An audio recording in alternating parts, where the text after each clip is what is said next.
받으실 말씀은 창세기 12장 1절에서 5절 말씀입니다. 창세기 12장 1절에서 5절 말씀을 다 같이 봉독하시겠습니다.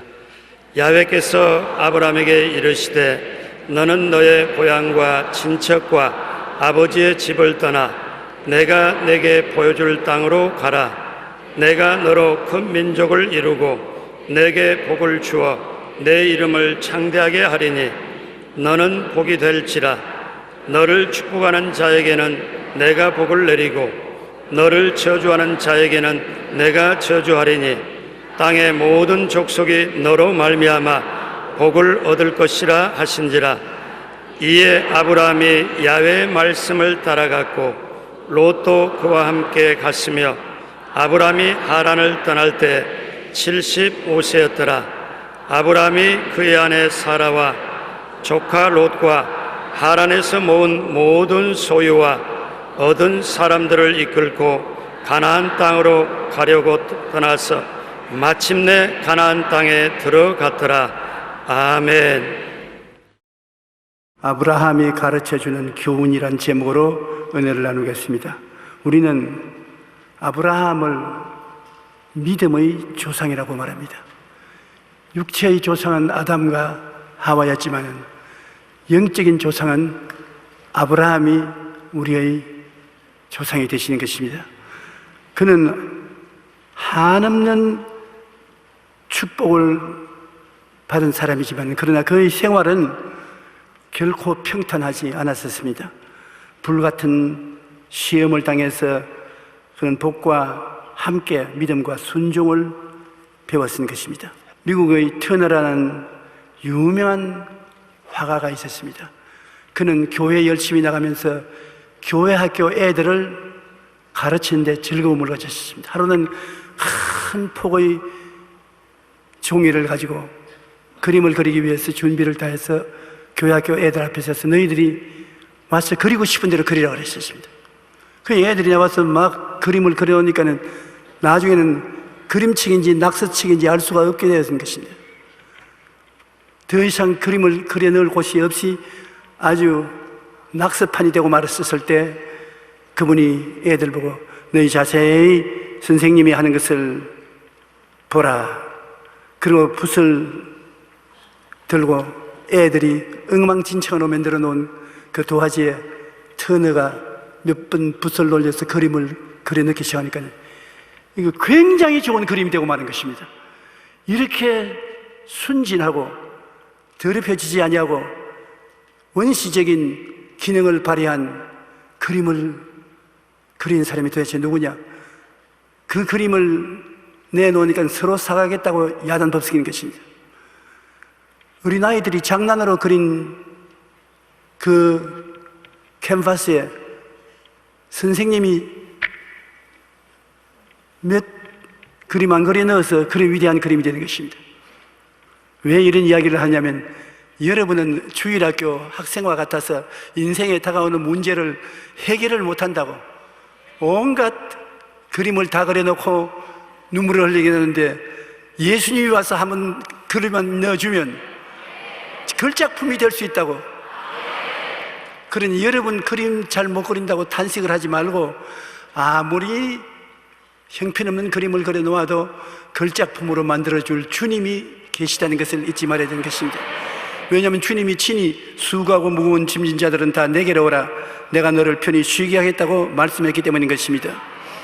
이 터너는 애들 보고 하신 말씀이 우리의 상처받은 마음도 하나님께서 손을 대시면 이렇게 아름답게 변화가 된다. 인생의 시련을 만났을 때 이성과 감각, 인본주의와 물질주의의 장막에서 나와서 하나님을 바라봐야 되는 것입니다. 그러면 하나님께서 여러분께 새로운 꿈을 주시고 망가진 인생의 화폭에 손을 대셔서 멋진 결작품으로 완성시켜 주시는 것입니다. 여러분은 이 세상에 걸작품이 되도록 하나님이 내놓았지 걸작품이 되지 않은 형편없는 그림으로 인생을 내놓지는 아니한 것입니다. 우리가 아브라함의 삶을 보면 꼭 같습니다. 아브라함이 하나님의 부르심을 받을 때까지 하나님은 이 세상에 당신의 구주의 영광을 나타내지 아니하셨습니다. 그러나 75세까지 자기 멋대로 살은 아브라함을 하나님이 택하셨습니다. 하나님께서는 아브라함을 부르시되 너는 너희 고향과 친척과 아비의 집을 떠나 내가 네게 보여줄 땅으로 가라고 새 출발을 명령하신 것입니다. 아브라함은 하나님의 부르심을 받아 있는 둥지를 다 틀어버리고 떠나서 그래서 내가 지시할 땅으로 가라고 그러셨습니다. 우리가 하나님 부르심을 받을 때는 하나님이 반드시 아브라함과 같은 순서를 주십니다. 떠날 때는 떠나라. 그리고 갈 대로 가라. 떠나고 가는 것이 분명해야 하나님 앞에 은혜와 축복을 받는 것입니다. 하나님께서는 아브라함에게 살고 있던 전토, 친척, 아비 집을 떠나 내가 갈 곳인 갈대아 우르 땅으로 가라고 말한 것입니다. 창세기 12장 1절로 3절 여러분 읽으신 대로 야훼께서 아브라함에게 이르시되 너는 너희 고향과 친척과 아버지의 집을 떠나 내가 네게 보여줄 땅으로 가라. 내가 너로 큰 민족을 이루고 네게 복을 주어 내 이름을 창대케 하리니 너는 복이 될지라. 너를 축복하는 자에게는 내가 복을 내리고 너를 저주하는 자에게는 내가 저주하리니 땅의 모든 족속이 너로 말미암아 복을 얻을 것이라 하신지라. 엄청난 하나님이 축복을 주신 것입니다. 아브라함이 복이 되겠다고 말한 것입니다. 아브라함에게 축복하는 자는 축복을 주고 저주하는 자에게는 하나님이 저주하겠다 했던 것입니다. 그런 약속을 주셨음에도 불구하고 하나님께서는 아브라함에게 시련과 고난도 허락하신 것입니다. 떠나온 땅에서 완전히 손을 털고 오도록 만드시고 들어온 가나안 땅에 와서도 믿고 순종하는 사람이 되도록 하나님께서 지시하신 것입니다. 떠나온 땅에서 많이 아브라함은 갖고 데리고 이고 지고 가나안 땅으로 왔은 것입니다. 하나님이 내 전토 친척 아비 집을 떠나라고 했는데 떠난 것이 힘듭니다. 더구나 75년 동안 살아온 고향 산천을 떠나는 것이 쉽지 않을 것입니다. 그렇기 때문에 하나님께 순종한다고 떠나가는 왔지만은 떠나올 때 친척들이 가서 날 따라와 보침 사 잊지 말고 하나님이 나에게 복 준다 하셨으니 따라와. 그러고 종들도 너희들 다 계속 내게 고용되어 있으니 따라와. 월급 덕덕히 줄 테니까 다 따라와.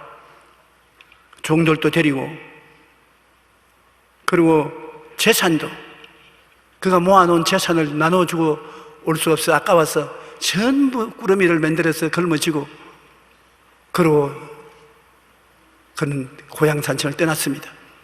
아마 하늘에서는 하나님이 내려다보시고 있는데 천사장이 와서 이런 말을 했을 것입니다. 하나님, 제가 누굽니까? 아브라함이 나의 명령을 따라 고향 친척 있는 것을 떠나서 갈레아 땅으로 가는 길이다. 안 그런 것 같은데요. 보니 온갖 일가 친척이 다 따라오고 조카도 따라 붙이고 그 다음에 소짐승들도 다 데리고 친척과 종들도 다 데리고 일대 군단이 건너가는데요. 웃으시면서 시련을 톡톡히 당해야 저거 다 떨어져 나갈 것이다. 두고 봐라. 그런데 아브라함은 당장 가면 축복이 막 떨어질 줄 기대했습니다. 그러고 가나안에 왔는데 이런 수가 되십니까? 비가 안 와서 전부 땅이 바짝 말랐습니다. 초목곤충이 다 타죽고 의지할 곳이 없고 농사 지을 수도 없습니다. 그러니 아브라함을 따라온 친척들이 모두 불평을 말하고 종들도 야간 도주를 하고 엉망진창이 되고 말한 것입니다. 하나님 복을 주신다 해서 하나님을 따라 나왔는데 복은 과하고도 화가 이렇게 다가오니 어떻게 합니까? 하나님 날 버렸습니까? 아무 대구가 없습니다. 그 땅에 기근이 들었으므로 아브라함이 도저히 견디지 못하므로 살러 가야 되겠다. 하나님이 하라는 대로만 했다가는 큰일 나겠다. 그저 적당히 믿어야지 100% 믿었다가는 신세 망치겠다. 지금 이런 기근이 가나안에는 왔어도 애굽 땅에는 물이 풍부하고 농사도 잘 되고 사람들이 많이 와서 사니 우리 애굽으로 살러 가자. 이제는 하나님이 가라고 말하지 않은 곳에 마음대로 갑니다. 그리고 꾀를 자기 마음대로 부리는 것입니다. 아브라함은 오랜 세월 동안 사라와 같이 살았으나 자식은 없었는데, 아브라함은 자기가 보기에도 사라는 너무나 절세 미인이었습니다. 아브라함은 그 긴 세월 동안 살아오면서 인생에 별 재미는 없었으나 자기 부인 얼굴 쳐다보는 재미로 살았습니다. 절세 미인이었다고 그랬습니다. 우리가 보기에는 미스 코리아 정도가 안 되고 아예 마음에 감탄할 정도로 이뻤습니다. 그러기에 아브라함이 내려가면서 그 아내에게 부탁을 한 것입니다. 여보, 당신하고 오래 살아서 당신이 굉장히 미인인 것을 내가 아는데 내가 미안해서 그 말을 입으로는 못했지만은 오늘 시인한다고. 틀림없이 내려가면 애굽 사람들은 당신의 아름다움을 보고 기절초풍을 할 것이다. 그리고 나를 잡아서 죽이는 것은 간단한 문제다. 난 당신을 뺏기고 목숨도 잃을 것인데 나를 좀 살려줘서. 그 어떻게 살려줘요? 이제부터는 여보라고 하지 말고 오빠라고 말하십시오. 요사이 같으면 아무것도 아니지. 요사이 다 오빠 하니까 누가 진짜 오빠인지 가짜 오빠인지 모르겠는데 나를 오빠라고 하시면 나는 동생 할 테니까.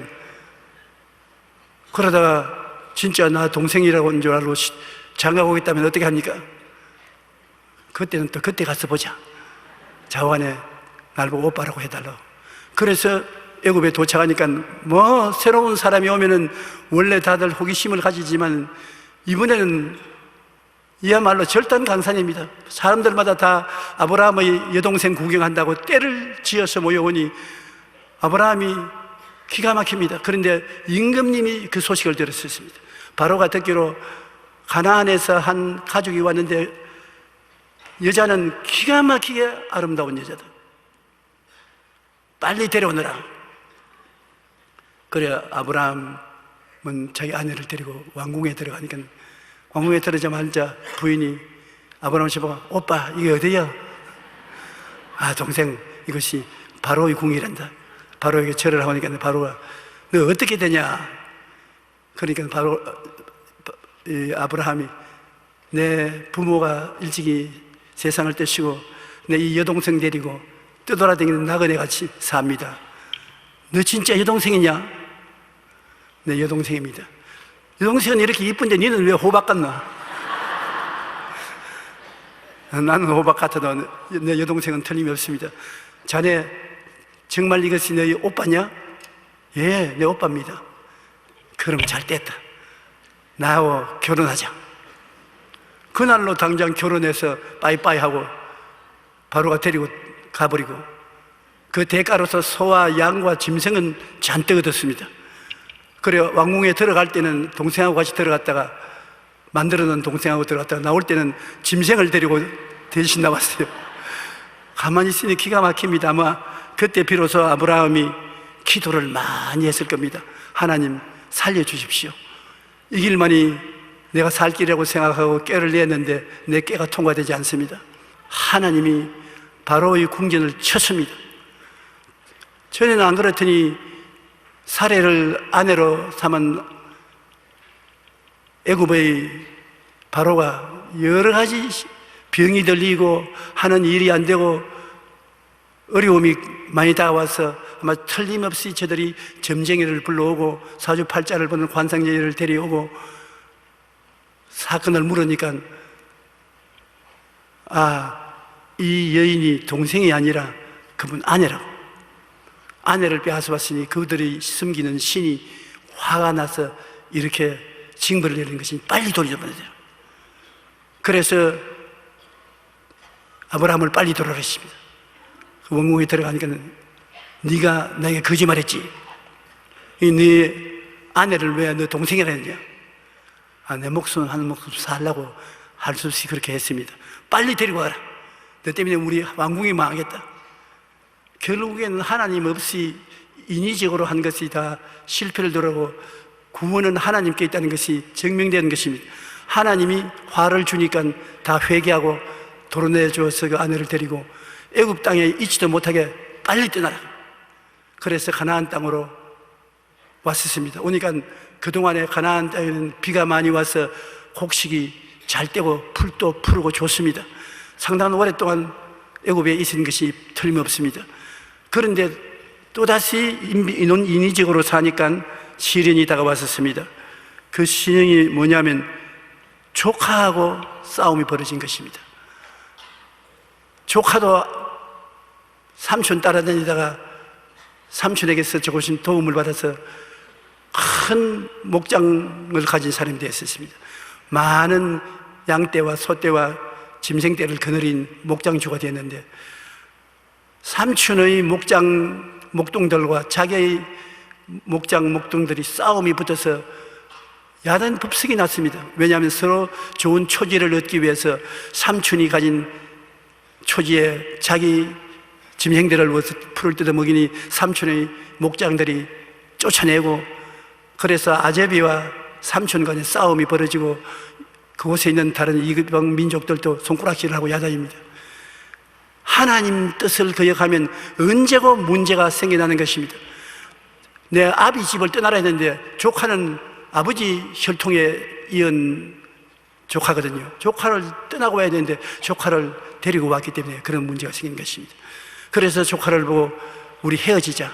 여기 타 민족도 많은데 아제비와 조카가 싸워서 피투성이가 나고 소문이 자작이 나는데 우리 좋지 않다, 헤어지자. 네가 동이라 하면 내가 서라 하고 네가 남이라 하면 내가 북을 말하겠다. 아무리 일가 친척간이라도 물질 문제 가지고는 양보가 없습니다. 그렇게 하면 조카가 삼촌 따라왔으니 삼촌이 먼저 좋은 데를 택하십시오. 그러면 다른 것을 내가 택하겠습니다. 그렇게 말하지 않았습니다. 얼씨구나, 내가 먼저 택하지 뭐 삼촌이 어떻게 되는지. 그래서 소돔과 고모라에 있는 요단강 쪽을 바라보니 풀도 많고 물도 많고 좋은지라 난 저 소돔과 고모라 성에 있는 저 요단 동쪽을 태고 갈 테니까 그럼 삼촌만 여기 계세요. 바이바이. 그러고 떠나버렸습니다.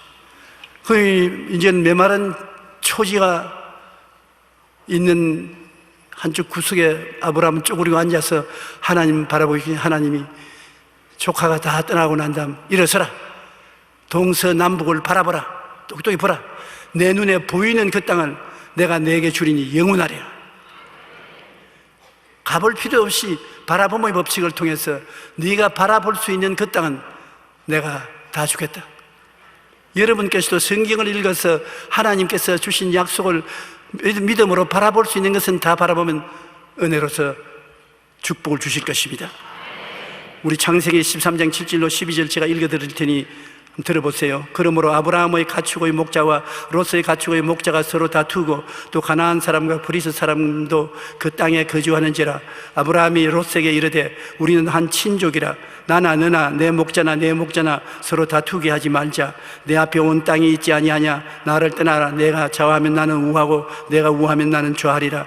예, 롯이 눈을 들어 요단 지역을 바라본즉 소알까지 온 땅에 물이 넉넉하니 야훼께서 소돔과 고모라를 멸하기 전이었으므로 야훼의 동산 같고 애굽 땅과 같았더라. 그러므로 롯이 요단 온 지역을 택하고 동으로 옮기니 그들이 서로 떠난지라. 아브라함은 가나안 땅에 거주하고 롯은 그 지역의 도시들에 머무르며 그 장막을 옮겨 소돔까지 이르렀더라. 하나님은 이제 아브라함에게 믿음으로 사는 법을 가르쳐 주었습니다. 갈대아 우르를 떠날 때 하나님의 말씀을 믿음으로 따라 살았으면 괜찮았을 것인데 그는 자기의 계획과 자기의 지혜를 따라 애굽으로도 내려갔고 조카 롯에게 짐승들도 많이 나누어 주었고 자기 인간과 수단과 방법으로 잘 살려고 했다가 실패를 많이 했었습니다. 성경에는 주님께서 나의 의인은 믿음으로 말미암아 살리라고 했는데 오늘날 우리도 이 세상 살리를 떠나서 하나님을 따라 나왔으면 믿음으로 살아야 되는 것입니다. 믿음으로 사는 것이 쉽지 않기 때문에 훈련을 통해서 배우는 것입니다. 장막에서 늘 엎드려서 기도할 때도 땅만 보고 기도하면 소용이 없습니다. 꿈을 마음속에 품고 기도해야 하나님이 축복을 해주시는 것입니다.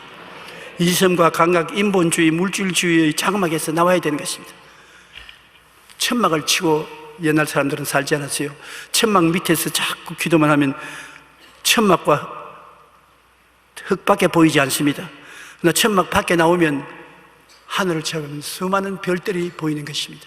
하나님은 기도를 그렇게 하라는 것입니다. 세상의 부귀영화, 공명, 낭패, 실망만 생각하고 땅만 바라보고 기도하지 말고 천막 밖에 나와서, 우리 말로 다 한다면 이승이란 천막, 감각이란 천막, 인본주의라는 천막, 밀줄주의적인 천막에서 나와서 하늘을 바라보라.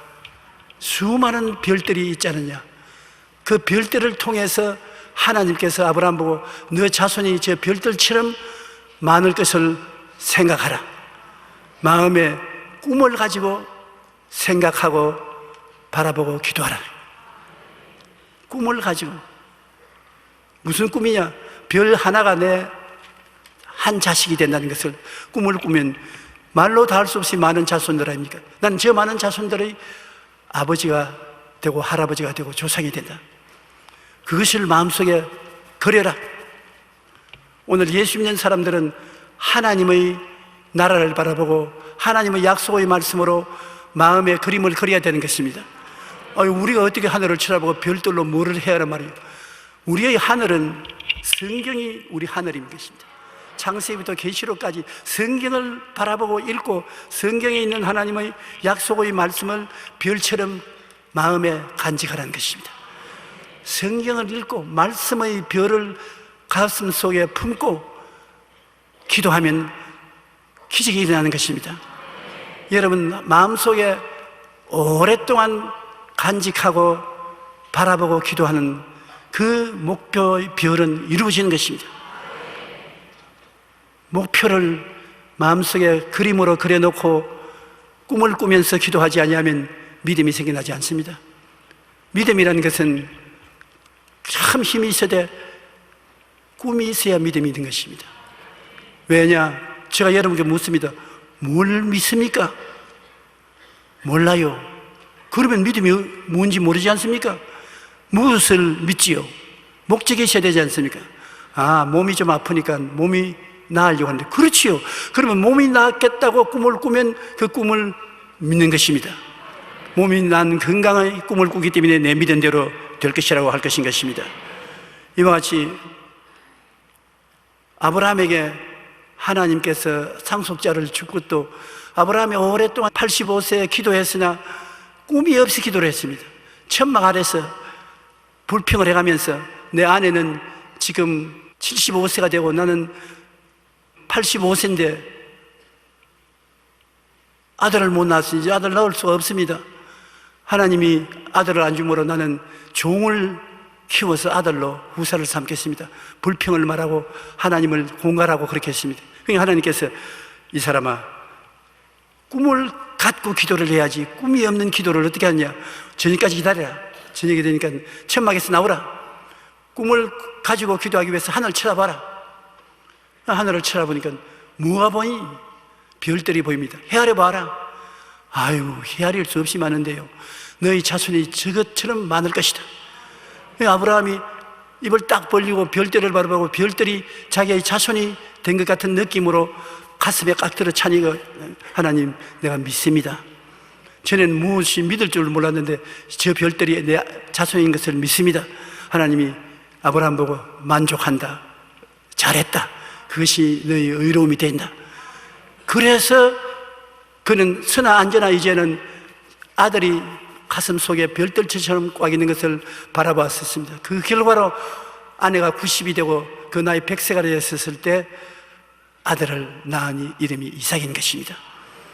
그러므로 장막에서 나와서 하늘을 바라본 것이 그는 큰 계기가 되었었습니다. 창세기 15장 3절로 6절 제가 읽어드리겠습니다.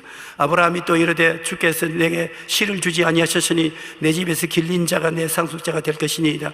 야훼의 말씀이 그에게 임하여 이르시되 그 사람이 내 상속자가 아니라 내 몸에서 날 자가 내 상속자가 되리라 하시고 그를 이끌고 밖으로 나가 이르되 하늘을 우러러 무별을 셀 수 있나 보라. 또 그에게 이르되 내 자손이 이와 같으리라. 아브라함이 야훼를 믿으니 야훼께서 이를 그의 의로 여기셨다. 바라봄과 믿음, 그 법칙을 통해서 역사가 일어나는 것입니다. 꿈이 생길 때 믿음이 생깁니다. 무엇을 믿느냐? 꿈을 믿는 것입니다. 현재 있는 것뿐 믿을 사람이 어디 있습니까? 꿈이라는 것은 장차 생겨날 것을 지금 믿는 것을 말하는 것입니다. 뭘 믿느냐? 건강을 믿습니다. 그것이 바로 꿈을 믿는 것입니다. 뭘 믿느냐? 사업이 일어날 것을 믿습니다. 그게 꿈입니다. 그게 믿음이고, 그러므로 꿈은 마음속에 현재 그림으로 그리고 나면 그것을 바라보고 있으면 그것이 내 것이 되었다는 믿음이 생겨나는 것입니다. 믿음이 생겨나면 믿음을 입술로 고백을 하는 것입니다. 그것이 내 거라고 고백을 하면 현실적으로 날이 가고 달이 가면 이루어지게 되는 것입니다. 기록된 바 내가 너를 많은 민족의 조상으로 세웠다 하심과 같으니 그가 믿은 바 하나님은 죽은 자를 살리시며 없는 것을 있는 것으로 부르시는 이시라. 아브라함이 바랄 수 없는 중에 바라고 믿었으니 이는 내 후손이 이 같으리라 하신 말씀대로 많은 민족의 조상이 되게 하리 하심이라. 그러므로 하나님은 죽은 자를 살리시고 없는 것을 있는 것까지 부르시는 전지전능 영광스러운 하나님이기 때문에 하나님 앞에서 그가 없는 것을 있는 것처럼 바라보고 그리고 믿고 입술로 자백하면 하나님이 책임지신다는 것입니다. 하나님이 그 일이 이루어지도록 역사하시는 것입니다. 해리 리버만이라는 폴란드 출신인 젊은 나이 청년이 단돈 $6를 가지고 미국에 가면 잘 산다고 해서 미국에 건너와서 온갖 일을 다 했습니다. 심부름꾼도 하고 종살이도 하고 일꾼 노릇도 하고 그렇게 해서 열심히 일한 덕분으로 상당한 부자가 되어서 나이 77세에 은퇴를 하고 노인학교에 들어가 친구들과 잡담을 나누고 재즈를 뛰면서 이제 남은 여생을 보내고 있었습니다. 그런데 어느 날 장기 때는 채소를 뚫 상대가 없어서 우두커니 앉아 있으니까 한 청년이 와서 말하기를 어르신 그냥 앉아 계시지 말고 이쪽으로 오세요. 이쪽에 그림 그리는 방이 있는데 와서 그림을 그려보시지요. 그러니까 그림요? 나는 붓도 잡을 줄 몰라요. 게다가 그림을 그리기엔 너무 늦었어요. 나이가 70이 훨씬 넘었는데 무슨 그림을 그린단 말입니까? 그러니까 그 청년이 가만히 쳐다보더니만 연세가 문제가 아닙니다. 어르신에게 연세가 문제가 아니라 나이가 많다고 생각하는 그 생각이 문제인 것입니다. 실은 77살이 되나 80살이 되나 나이는 상관없어요. 내가 나이가 많다고 생각하는 그 생각이 잘못된 것이지. 그냥 재미로 한번 해보는 거예요. 재미로 해보세요. 그래서 그는 못 이긴 척 청년을 따라 미술실로 갔고 80살에 그림을 그리기 시작한 것입니다.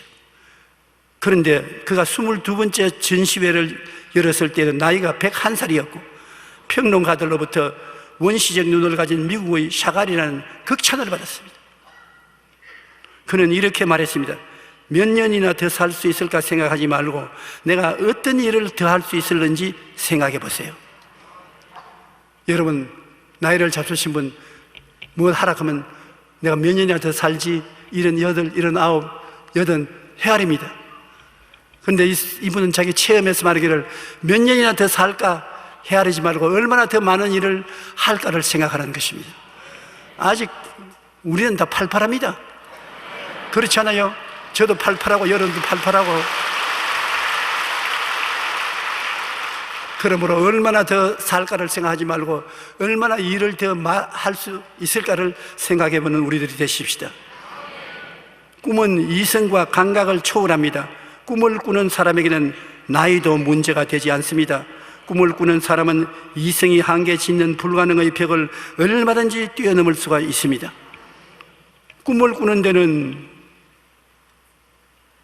이 세상 이성이 필요 없습니다. 할 수 있다, 할 수 없다 그런 이성적으로 생각할 필요가 없습니다.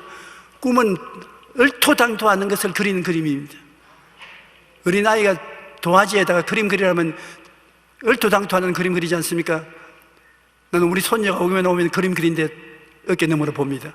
손녀가 그림을 좋아해서 그림을 그리는데 대개 그림을 그리면 저 할아버지를 그려놓아요. 그런데 얼토당토하는 그림을 그립니다. 왜냐? 얼굴은 비슷한데 머리에 털이 쑥 있는 그림을 그려놓습니다. 불가능한 것입니다. 그러기 때문에 꿈이에요.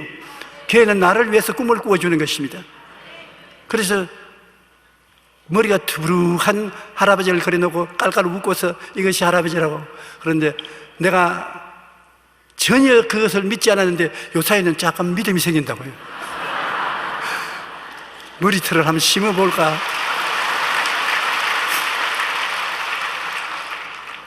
꿈이라는 것은 현실에서 도저히 없는 것을 마음속에 그려보는 것이 꿈인 것입니다. 그 꿈이 믿음으로 변화되고 그것을 믿으면 하나님이 바빠집니다. 왜냐하면 하나님 내 믿은 대로 될지라고 하시기 때문에.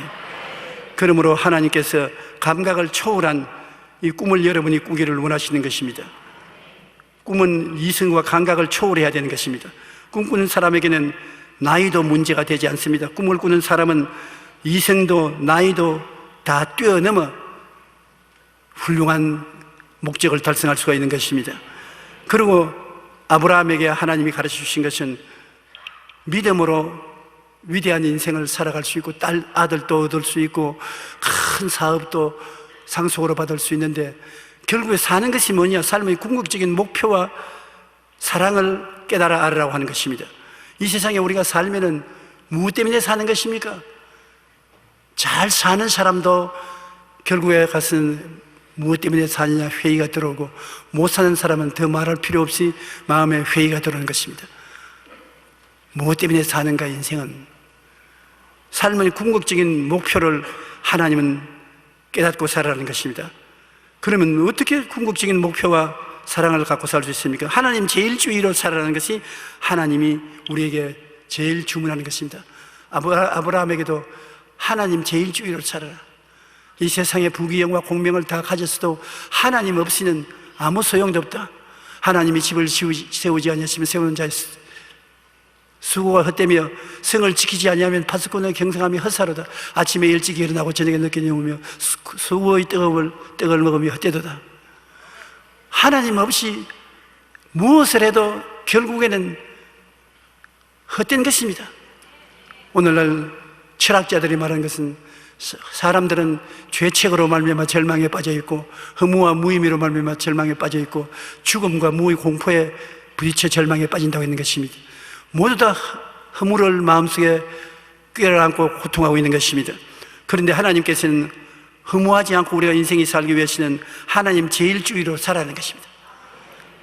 신명기 30장 19절로 20절에 내가 오늘 하늘과 땅을 불러 너희에게 증거를 삼느라 내가 생명과 사망과 복과 저주를 내 앞에 두었은즉 너와 내 자손이 살기 위하여 생명을 택하고 내 하나님 야훼를 사랑하고 그의 말씀을 청종하며 또 그를 의지하라. 그는 내 생명이시요 내 장수이시니라. 야훼께서 내 조상 에브라함과 이삭과 야곱에게 주리라고 맹세하신 땅에 내가 거주하리라. 야훼 하나님이 내 생명이시요 내 장수라고 말한 것입니다. 하나님을 섬기면 그가 우리 속에 생명이 되니까 지치지 아니하고 피곤치 아니하고 또 장수가 된다는 것입니다. 시편 25편 12절로 14절에 야훼를 경외하는 자가 누구냐? 그가 택할 길을 그에게 가르치시리로다. 그 영혼은 평안히 살고 그의 자손은 땅을 상속하리로다. 야훼의 친밀하심이 그를 경외하는 자들에게 있으며 그의 언약을 그들에게 보이시리라. 우리가 하나님을 경외하는 곳에 비로소 삶의 목표와 살아갈 의미가 있다는 것입니다. 하나님을 삶의 목표로 삼지 않고는 지위나 명예나 권세나 돈이나 이런 것이 생활의 목표가 될 수가 없다는 것입니다. 그러므로 우리는 하나님 말씀을 읽고 듣고 경배하고 성령을 인정하고 환영하고 모시드리며 의지할 때 성령이 여러 마음속에 훈련시켜서 하나님을 제일주의로 해서 살게 만들어 주시는 것입니다. 오늘날 우리가 인생을 살면서 한편에는 복을 주시면서 다른 면에는 시험과 환난을 반드시 주십니다. 왜냐하면 믿음을 가르쳐주고 사랑을 가르쳐주는 데는 시련이 필요한 것입니다. 학교 다닐 때 어린아이들이 공부를 하는데 공부 좋아하는 애들 봤습니까? 공부가 싫어요. 그래도 공부가 장차 그를 현명하게 만들고 더 놀라운 삶을 살게 만들어주기 때문에 억지로라도 공부를 해야 되는 것입니다. 공부는 싫으나 해야 된다. 시련과 환난은 못 지킬 만한 것을 하나님이 시키지 않지만은 반드시 시련과 환난을 통해서 신앙이 자라고 사랑이 자라게 해서 이 세상을 훌륭하게 살도록 만들어주는 것입니다. 제가 순종이라는 말을 보면 언제나 마음속에 떠오르는 생각이 있습니다. 우리 시골에서 자랄 때, 시골에서는 송아지가 어느 정도 자라면 송아지 코를 뚫습니다. 콧뚜레를 받기 위해서 코를 뚫습니다. 송아지가 콧뚜레를 하기 전에는 아주 귀엽습니다. 저는 송아지를 사랑해서 송아지를 끌어안고 얼굴에 이렇게 뺨을 비비기도 하고 쓰다듬어 주고 끌고 다니기도 하고 하는데, 콧뚜레 하는 날은 송아지 코를 뚫는 날 그 주인이 막걸리를 가지고 와서 서로 막걸리를 마시고 그 다음에는 코를 뚫습니다. 시뻘겋게 쇠를 달구어서 송아지를 끌어안고 잡고 코에다 구멍을 뚫습니다. 그럼 내가 따라다니면서 뚫지 마, 뚫지 마, 불쌍하지 않아, 뚫지 마, 그러고 울기도 하고 했는데 우리 아버님이 내 손을 잡고서 야, 송아지 코 뚫는 거 보고 울지 마라. 소는 힘이 세고 고집이 세기 때문에 저기 어른 소가 되면은 사람을 떼받아버리고 서지 못한다. 밭도 못 갈고 물건도 실어나지 못한다. 어릴 때 코를 뚫어 놓으면 거기에 콧뚜레를 박아 넣어 땡기면 순종을 한다.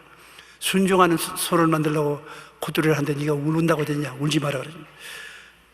그래도 불쌍한데 송아지를 잡고 시커먼 수고쟁이를 코에다가 떼면 고함을 치고 음메 눈물을 줄 흘립니다. 나도 같이 보고 눈물도 흘리고 했는데 어른들 하는 말이 맞거든요. 소는 힘이 세고 고집이 아주 강한 짐승이라 그래서 코를 뚫지 않으면 주인이 있을 수 없게 되는 것입니다. 그러나 코를 뚫어서 콧뚜레를 걸어 놓으면 그때서야 소는 주인이 끄는 대로 따라가는 것입니다. 여러분과 나에게 하나님이 안 됐지만은 콧뚜레를 좀 뚫어보자. 적게 고집이 센 사람은 조그마한 콧뚜레를 뚫습니다. 그러나 고집이 센 저 같은 사람은 굵은 콧뚜레로 뚫으니까 더 많이 아프지요. 그러나 이 세상에서 하나님이 반드시 우리에게 시험을 보내어서 그 시험이 우리의 콧뚜레가 되어서 우리를 끌어당기는 것입니다. 시험을 통해서 더 굳은 믿음을 갖게 되고 순종을 하고 사랑을 갖게 되는 것입니다. 그러므로 하나님께서는 아브라함에게 고난을 준 것은 그를 통해서 하나님 순종하는 것을 배우고 하나님을 사랑하는 것을 배운 것입니다. 그가 하나님에 대한 절대적인 사랑을 배운 것은 외아들 이삭을 모리아산에서 제물로 바치라는 것입니다. 여러분, 시험치고 그렇게 흉악한 시험이 어디 있습니까? 100살에 낳은 아들을 모리아산에 데리고 와서 죽여서 각을 떼서 제물로 드려. 시험치고는 굉장히 어려운 시험입니다. 답을 써야 돼요. 무슨 답을 씁니까?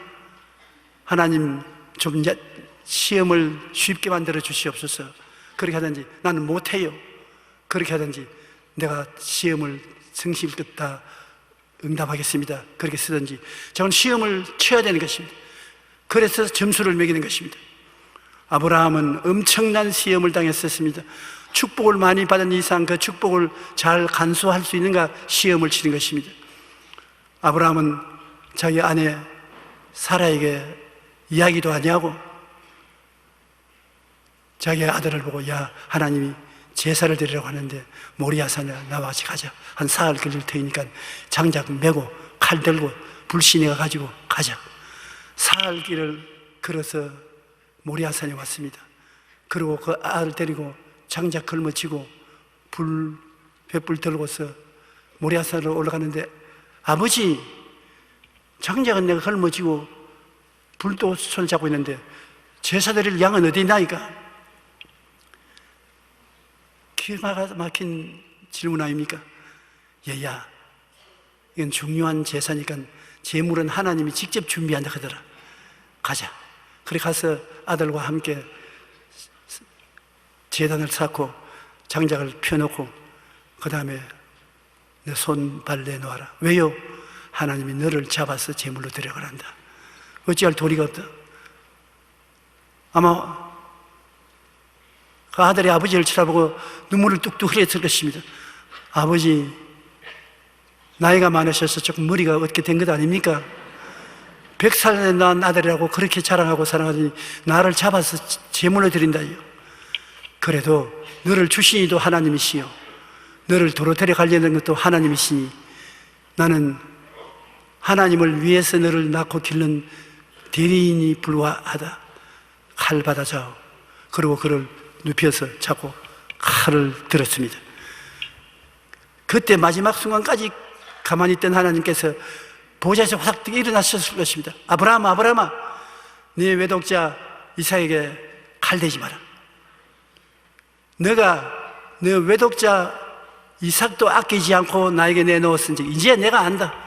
내가 나를 사랑한 줄 안다. 사랑은 증거가 있어야 되는 것입니다. 이 세상의 부부에게라도 서로 여보 나 당신 사랑해, 나도 사랑해 쉽습니다. 왜? 대가가 지불 안 되니까. 말로써 사랑하는 건 누가 못해요. 그러나 사랑에는 대가가 지불합니다. 대가가 있어야 돼요. 내가 너를 사랑한다. 적은 대가가 있으면 적게 사랑하는구나. 많이 사랑하면 많은 대가를 지불하게 되는 것입니다. 오늘날 하나님께서 여러분 보시고 너 나를 사랑하느냐? 사랑합니다. 그러면 내 생애를 내놓아라. 선교사가 되고 조의 종이 되는 것은 생애를 내놓는 것입니다. 힘든 것입니다. 예, 내놓지요. 그렇게 할 수도 있지만 아니요, 하나님 내가 다른 일을 하겠습니다. 선교사는 안 되겠습니다. 선교사 말고 다른 것 시켜주시옵소서. 고집을 부릴 때도 있는 것입니다. 그러나 하나님은 세상을 사랑했습니까? 안 했습니까? 이처럼 사랑하사. 어떻게 이처럼입니까? 독생자를 주셨으니. 하나님이 우리를 사랑한다는 것 구구이 설명할 필요가 없습니다. 하나님이 사랑 안 했으면 여러분 독생자를 줄 수가 없습니다. 외아들입니다.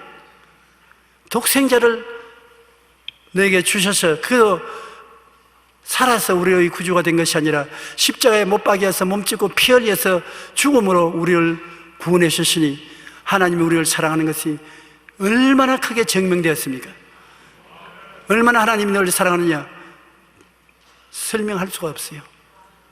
하나님은 그 크신 사랑으로 죄를 지었음에도 불구하고 못났음에도 불구하고 버림을 받아야 마땅함에도 불구하고 죄지은 그대로 못난 그대로 빈손돈 그대로 여러분을 믿고 구원받으라고 말씀하시는 것입니다. 하나님이 여러분에게 주신 구원이 얼마나 값지고 비싼 것을 알 수 있는 것입니다. 그래서 하나님은 그 비싼 대가를 선물로 여러분에게 주시기를 원하시는 것입니다. 여러분에게 전부 하나님의 사랑이 비오듯이 임하여서 선물로 구원해 주신 것입니다. 여러분은 하나님의 자녀들인 것입니다. 여러분은 천국이 여러분 속에 있는 분들인 것입니다. 하나님이 여러분을 지켜주시는 것입니다. 주님으로 말미암아 인생을 목표로 삼고 살면은 비로소 삶의 가치를 느끼게 되는 것입니다. 삶의 가치가 내게 느껴져야 되는 것입니다. 성령이 오셔서 삶의 가치를 자꾸 마음속에 만들어줘서 행복하고 기쁘게 만들어 주셔야 여러분이 그 가치를 느낄 수가 있는 것입니다.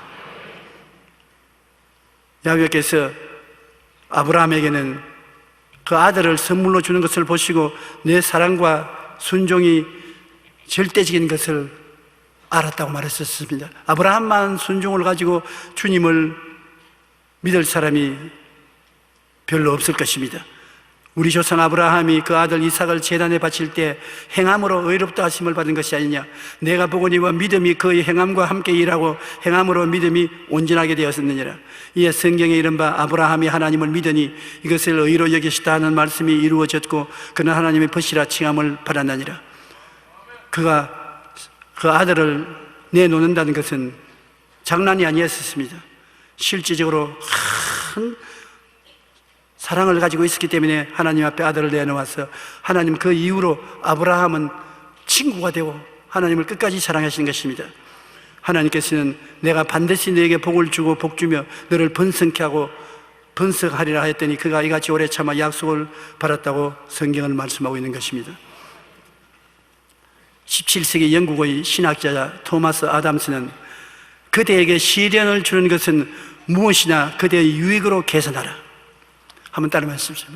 하나님이 무엇이나 내게 시련을 주시면 그 시련은 내게 유익된다고 계산하라. 여러분을 유익되게 하기 위해서 시련을 준다는 것입니다. 시련을 통하여 믿음과 순종을 배울 수 있도록 하기 위해서 주시는 것이기 때문에 유익으로 플러스하라는 것입니다. 우리는 고난을 마이너스가 아니라 플러스로 계산해야 합니다. 고난은 하나님께서 우리를 사랑하셔서 가르치시기 위한 것이기 때문인 것입니다. 예레미야 애가 3장 33절은 주께서 인생으로 고생하게 하시며 근심하게 하시면 본심이 아니시로다. 하나님은 여러분을 시련을 주시고 난 다음에 같이 찌푸리시고 여러분이 고함을 치면 하나님도 조금만 더 참아라, 된다, 괜찮다, 괜찮다, 그렇게 하시는 하나님이라는 것입니다. 여러분 이빨이 나빠서 치과에 치료하러 가신 적이 있지요. 의사 선생님이 치료를 할 때 주사 바늘을 찔러서 모험을 시킬 때 약간만 아픕니다, 약간만 따끔합니다, 다 됐습니다, 다 됐습니다. 다 되지도 않았는데 그렇게 합니다. 나는 치과에 많이 다녀봤기 때문에 막 찔러놓고는 이제 다 냈다 그럽니다. 근데 그러면서 뽑지 않고 다 됐습니다, 이제 다 됐습니다. 한참 있어야 다 되지요. 그와 같이 시련을 하나님이 주시는 것은 여러분에게 유익을 주기 위해서 주시는데, 시험 동안에 고통스럽다고 고함하시면 다 됐어, 다 됐어, 조금만 참아, 다 됐어, 그렇게 말하는 것입니다. 실제로 조금만 참으면 시련은 끝나는 것입니다. 하나님이 우리에게 유익을 주시는 것입니다. 그러므로 고난당할 때 불평할 것이 아니라 그것이 내게 유익이 될 것이라고 믿고 더욱 하나님께 의지해서 견뎌야 되는 것입니다. 그러면 고난이 변하여 오히려 복이 되는 것입니다. 하나님을 사랑하는 자 곧 그 뜻대로 부르심을 입은 자에게 는 모든 것이 합력하여 선을 이루느니라. 모든 것, 좋고 나쁜 것, 즐겁고 슬픈 것 다 합쳐서 유익이 된다. 그러므로 우리 예수 믿는 사람은 하나님을 바라보고 믿고 나가면 모두 다 유익이 되는 것입니다. 손해나는 것 하나도 없습니다. 중간에 포기해버리면 그만큼 손해가 나지만 포기하지 않은 사람은 끝까지 가면 끝에 하나님이 유익되게 만들어주는 것입니다. 하나님은 아브라함에게 꿈도 주시고 믿음과 긍정적인 입술의 고백도 주시고 순종과 헌신을 가르쳐 주셨습니다. 이를 통해서 아브라함에게 복주고 복주며 번성케 하고 번성케 하는 결과를 주신 것입니다.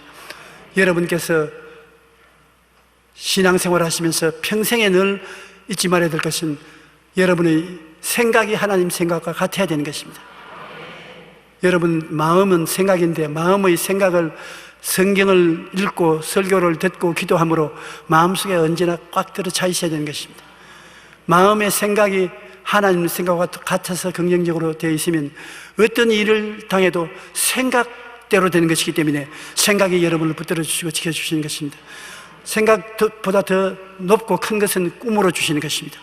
생각이 바탕이 되어서 꿈을 꾸고 그 다음에는 하나님이 일반 생활에는 계속해서 믿음을 주시는 것입니다. 할 수 있다, 하면 된다, 해보자, 믿어라. 하나님이 좋으신 분인 것을 믿어라. 하나님이 능치 못하심이 없음을 믿어라. 하나님이 널 사랑하는 것을 믿어라. 하나님 믿습니다. 하나님을 찬양합니다. 그리고 늘 흥얼거리듯이 노래하듯이 말하는 것입니다. 용기야, 너에게 좋은 일이 있다. 하나님, 나쁜 일이 있는데요, 그래도 좋은 일이 있다. 나쁜 일 자체가 좋은 일이 된다. 용기야, 튼튼해진다. 건강하다. 두려워 말라. 오늘 기도 응답이 온다. 두려워 말라. 될 수 있으면 자기 이름을 넣어야 되는 것이, 자기 이름을 넣어야 실감이 더 오는 것입니다. 자기 이름을 부르고서 축복을 해주시면 여러분 참 좋은 일이 일어나는 것입니다. 여러분에게 하나님이 꿈을 주시고 그리고 믿음을 주시고 긍정적인 입술의 고백을 하게 하시고 그를 통해서 순종과 헌신을 가르치시고 영혼이 잘됨같이 범사에 잘됨에 강건하고 생명을 얻되 풍성히 얻도록 만들어 주시는 것입니다.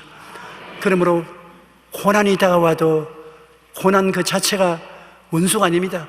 우리에게 좋은 일을 일어날 수 있도록 토대를 닦아놓고 가는 것입니다. 믿습니다. 꿈을 가지십시다. 감사한 기도를 늘 하십시다. 그리고 여러분 자신을 늘 축복하십시오. 여러분 축복한 축복이 여러분에게 다가오게 되는 것입니다. 우리는 하나님과 같이 하심으로 이 세상 사람과 다릅니다.